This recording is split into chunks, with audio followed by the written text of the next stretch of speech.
नहमदुहु व नुसल्ली अला रसूलिहिल करीम अम्मा बाद फ़अऊज़ु बिल्लाहि मिनश शैतानिर रजीम बिस्मिल्लाहिर रहमानिर रहीम क़ाल रसूलुल्लाहि सल्लल्लाहु अलैहि वसल्लम क़ाल यौमन व हज़रना रमज़ानु अताकुम रमज़ानु शहरुर बरकतिन यग़शाकुमुल्लाहु फ़ीहि फ़युनज़िलुर रहमता व यहुत्तुल हज़ाया व यस्तजीबु फ़ीहि दुआ यंज़ुरुल्लाहु तआला इला तनाफुसिकुम फ़ीहि व युबाही बिकुम मलाइकतहु फ़अरुल्लाह मिन अनफुसिकुम खैरन फ़इन्नश शक़िय्य मिन मन हुरिम फ़ीहि रहमतुल्लाहि अज़्ज़ा व जल औ कमा क़ाल अलैहिस्सलातु वस्सलाम।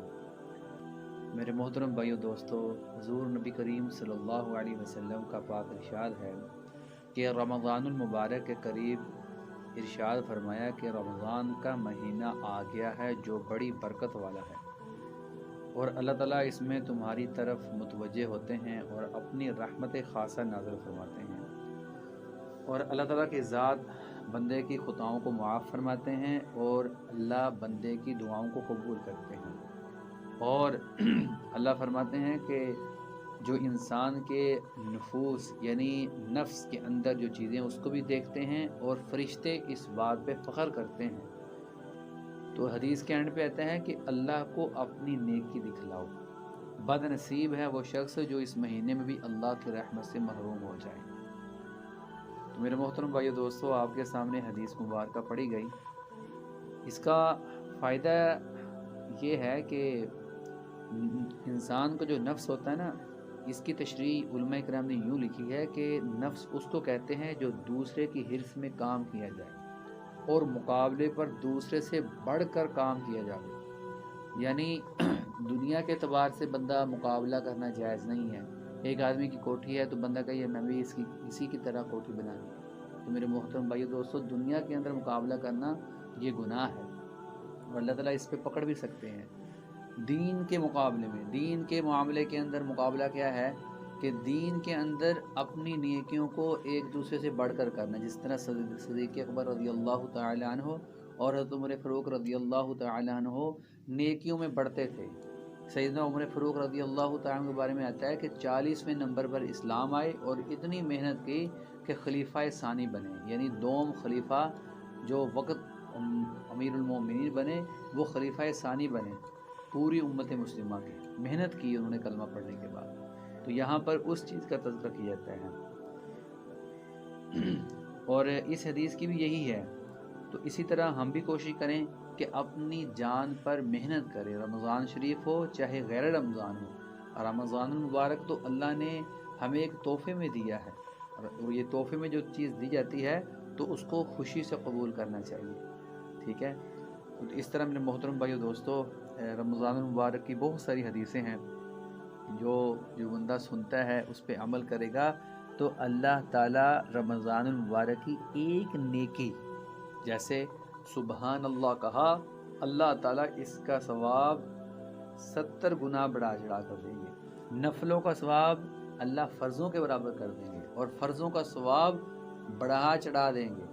इसी तरह जो बंदा अल्लाह के रास्ते में हो तो उसकी एक नमाज का सवाब अगर 49 करोड़ है तो रमज़ान मुबारक की बरकत से अल्लाह उसको भी ज़्यादा कर देंगे।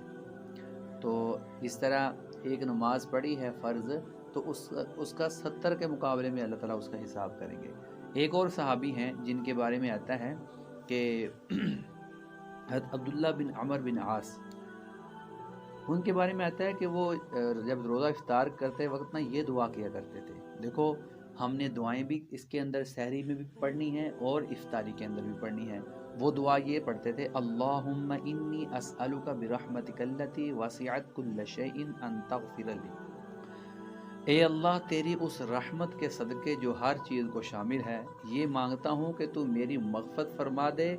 और बाज़ किताबों के अंदर ये आता है कि हुज़ूर सल्लल्लाहु अलैहि वसल्लम से ये दुआ खुद मनक़ूल है, या वासिअल फ़ज़्ल इग़फ़िर ली, ए वसी अता वाले मेरी मग़फ़रत फरमा। तो इफ़्तार के वक्त अल्लाह ताला, जिस तरह पिछली हदीसों में गुजरा था कि इफ़्तार के वक्त अल्लाह ताला को रोज़ेदार के मुँह की बदबू मुश्क से ज़्यादा पसंदीदा फरमाते हैं। और इसी तरह इफ़्तार के वक्त अल्लाह ताला बंदे की दुआओं को कबूल फरमाते हैं اور اس کی بخشش بھی فرماتے ہیں۔ اور اگر بندہ افطار کے وقت دعا مانگے تو جو دعا مانگے گا اللہ تعالیٰ اس کو بعینی ہی اسی طرح اس کا نعم البدل عطا فرمائیں گے۔ اب ہمارے روٹین کیا ہوتی ہے، جب ہم افطار کے وقت ہوتا ہے تو ہم شاپنگ کے لیے چلے جاتے ہیں، ہم کھانا لینے کے لیے چلے جاتے ہیں، آخری وقت تک جو ہے ہمارا وہ خرید و فروخت مکمل نہیں ہوتی۔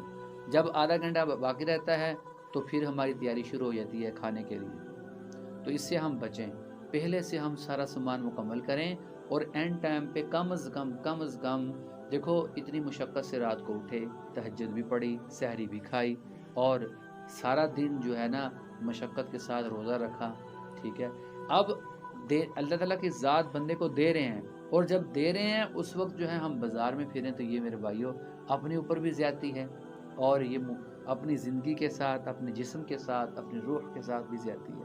تو اس پہ ہم غور کیا کریں کہ ہم غفلت سے ہم بچیں۔ تو ہم یہ دعا مانگا کریں، کم از کم آدھا گھنٹہ نہیں تو 20 منٹ نہیں تو 15 منٹ، کم از کم ہم 5 منٹ تو یوں دعا ضرور مانگا کریں۔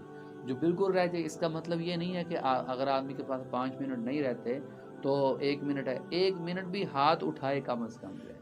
تو جتنا کہتے ہیں نا کہ اللہ تعالیٰ بندے کو ہدایت دیتا ہے اس کی طلب پر، ہم جتنی اللہ سے طلب دکھائیں گے، اللہ کو اپنی چاہت دکھائیں گے، اللہ اتنی مقدار ہمیں ہدایت عطا فرمائیں گے۔ جتنی طلب ہوگی اتنی ہدایت، طلب کم ہدایت کم، طلب زیادہ ہوگی اللہ ہدایت بھی ہمیں اسی حساب سے دیں گے۔ تو اب اسی طرح سحری میں جب ہم کھانا کھائیں تو اتنا کھانا کھائیں کہ ہم دن بھر جو ہے اس سے ہمارا گزارا ہو جائے، اور اتنا کم نہ کھائیں کہ ہم دن بھر جو ہے ہماری کمزوری ہو، عبادت کے اندر ہمیں لذت نہ ہو، ٹھیک ہے۔ قرآن پاک بھی پڑھنا ہے، ظہر کی نماز بھی ہے، عصر کی نماز بھی ہے، قرآن پاک کی تلاوت ہے اور تسبیحات بھی ہیں۔ جس طرح عام روٹین پہ دکانیں کھلنا بند ہو جاتی ہیں، کھولتے ہیں کم کھولتے ہیں، لیکن اللہ نے ہمیں یہ اپنے محبوب پیغمبر حضرت محمد صلی اللہ علیہ وسلم ان کے بارے میں فرمایا کہ آپ علیہ الصلوۃ والسلام رمضان المبارک کے 1 مہینہ پہلے تیاری شروع کر دیتے اور رمضان المبارک کے مہینے میں پوری رات بستر کو لپیٹ دیتے تھے، ایسی ہی بات کرتے تھے۔ لیکن ہمیں یہ حکم نہیں ہے کہ ساری رات ہی بات کریں، لیکن اب ضعف کا زمانہ، قرآن پاک میں کہتا ہے الآن خفف اللہ عنک الضعف، کہ اللہ نے اب یہ کمزور زمانہ ہے ہمارے لیے، جو اشارہ ہمیں دیا گیا ہے اس کے اندر ہم سوئیں بھی، 6 گھنٹے نیند بھی کریں، 7 گھنٹے کر لیں، دن کو بھی سو لیں، لیکن اتنا نہ سوئیں کہ ہم اپنے روزے کو مکمل کرنے کے لیے سو جائیں۔ نہیں، خالی روزہ رکھنا، بھوکھا رہنا یہ نہیں ہے، اس کے ساتھ ساتھ تسبیحات بھی ہیں، درود پاک ہے، استغفار ہے، تیسرا کلمہ ہے، اس کا بھی اہتمام ہو۔